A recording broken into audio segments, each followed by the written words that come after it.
राहुल को नहीं बड़ खबर देले कांग्रेस नेता कहले राहुल हेबे प्रधानमंत्री। राहुल प्रधानमंत्री हेबा सुनी छानिया मोदी।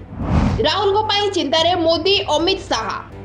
कांग्रेस नेता अभिषेक विरोधी दलर नेता राहुल गांधी को संपर्क में बड़ विवृत्ति देइछन्ती। से कहिछन्ती जे राहुल गांधी वर्तमान अनेक प्रसंग रे गंभीर भावे काम करछन्ती एवं ताकर उत्सर्गीकृतता मध्ये दृश्यमान हेउछि। जदि कांग्रेस सरकार गठन हुए तेबे राहुल गांधी प्रधानमंत्री पद पई 100% योग्य हेबे।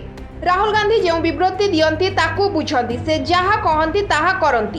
तांकर शब्द और काम रे कौनसी पार्थक्य नाही। राहुल को प्रशंसा करी अभिषेक कहिछन्ती से 4 थर सांसद होइछन्ती। मते छाड़ी बीजेपी नेता माननकु पचारो जो माने तांकु ट्रोल करंती एवं परिहास करंती।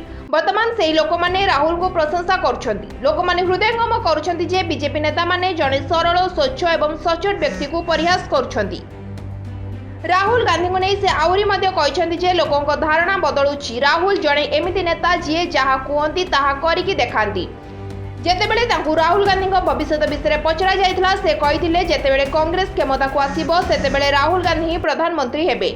जदि कांग्रेस क्षमता को आसे तेबे राहुल ठारू एही क्षमता केही छड़ाई पारिबे नाही बोली मु भाबुछि। Bureau report live life Odia.